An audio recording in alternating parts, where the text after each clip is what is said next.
Hey everybody, this is Doug Kenny from Stories from Motorsports, and today we have Carson Kvapil with us. Hey, how you doing?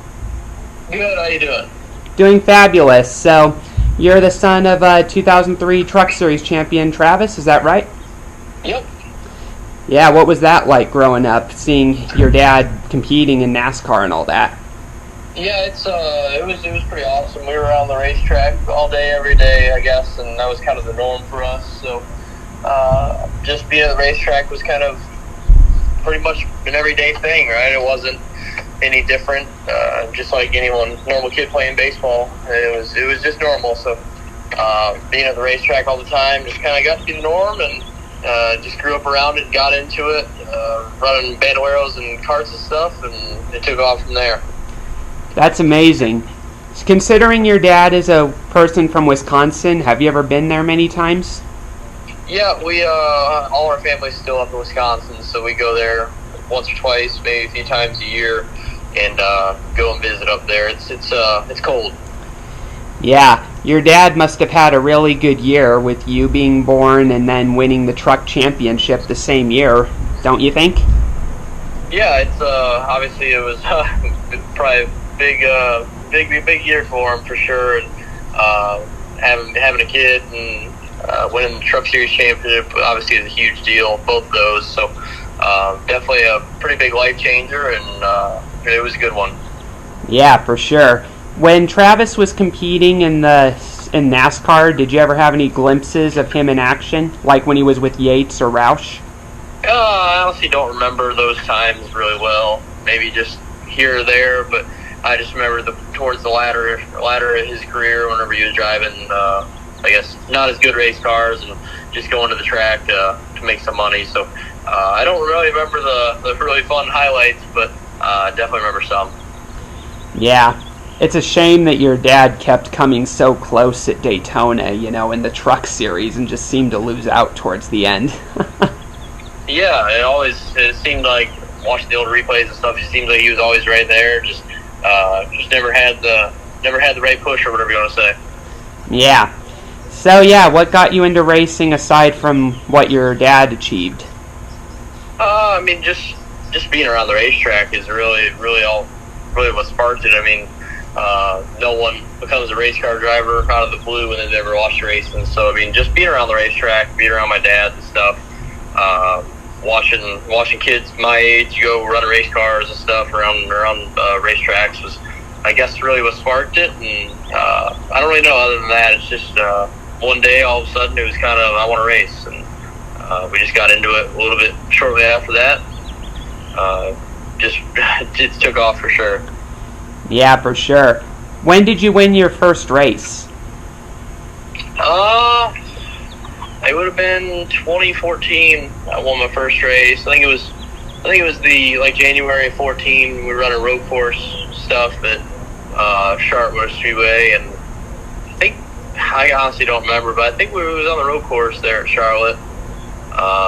Just hit it right one day, I guess. I ran the quarter mile on the front stretch some, maybe 4 or 5 times before that race, and one of those road course races, it all came together. That's amazing. Was it the Charlotte Roval, or was it another road course in Charlotte? It was just the infield road course. We didn't get on the oval. It's from pretty much the infield part of the Roval is what we raced on. Got it. How did it feel to win that race, if you can remember? Man, I honestly don't remember, but looking at pictures, I was pretty happy. I mean, obviously, it's been so long now. It's been 10 years, so it's kind of one of those things where it's just, I don't know, we've been so busy, you never really sit down and think about those kind of things. And it honestly took me a good minute to remember if it was the road course or the oval. It's been a while. Yeah, I know what you mean. I can remember 10 years like it was yesterday, because, yeah, an interesting thing happened that year that I'm going to mention in one of my future books down the road. Yeah. You know what I mean? Yes, for sure. So, yeah, when did you start getting into the car super late model tour? So I had been running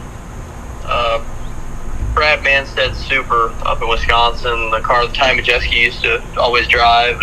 that was 2018, 2019, and after that, we wanted to do it on our own, I guess you'd say, and do it around where we were. There was a Super Late Model Tour down in North Carolina, so we got a Super. I don't even remember. It was probably late 19, I think it might have been. We got a Super late.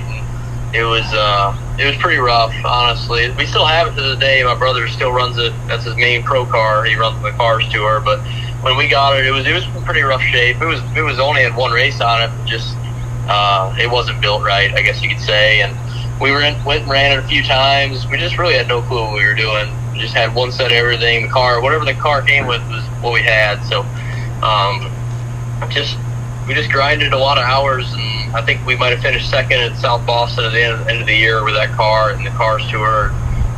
We sucked all of 2020, to be honest. I mean, we ran maybe fourth or fifth was our normal running, but there was a lot of times where we just were a lap car. Honestly, we struggled and just didn't have it down yet. And then over the off season, we just tested like crazy and just put all effort into it. Really talked to a lot of people, learned some stuff, and just figured the Super Late Model stuff out. In 2021, we kicked off the year with a win at Hickory over Matt Craig, and it just seemed like all year we were racing Matt Craig to the championship. And I think we won 4 races, maybe it might have been 4 races in that year, and won Nashville, won South Boston in the year, and Motor Mile, I believe it was. Just really worked hard at that year and barely got the championship by 1 point. So that led into me getting the JR Motorsports late model ride, and it's taken off from there too. Yeah. Do you think at the moment that you might be trajectory-wise going the same route as Josh Berry?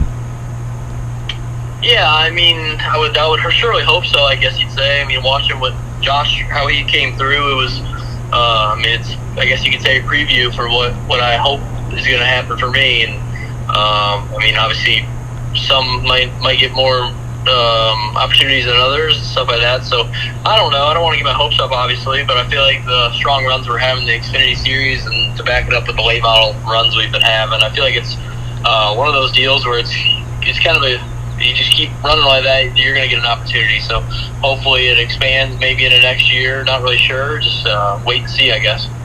Yeah, for sure. What are the pressures on you at the moment to pull off another win for the Kvapils for the first time since your dad won a truck race, I think, years ago? Yeah, I mean, obviously there's the pressure of knowing that the car and the team, it's JR Motorsports, those guys don't play, right? I mean, everything's legit, it's good. So it's really kind of up to me to figure out the tracks. I mean, I've never been to all the tracks I'm going to the rest of the year. I've never seen them. So just one of those deals where I feel like this year we're really just there's not many expectations other than just going and completing all the laps and not looking like an idiot, I guess you could say. And that's kind of what I've been trying to do, is just stay calm, finish the races. And like Dover, I feel like we restarted on the top there and lost the lead coming to the white. I mean, maybe I could have picked the bottom, but I felt like I didn't want to spin out, get aero loose, and get spun out and make a really good day turn into a bad day. So just feel like just try to race smart, try to just gain experience, not trying to go out there and win. Obviously, if we're in position 2 like we were at Dover, we're going to try our hardest, but it's just you're looking into the weekend just trying to be smart and making all the laps.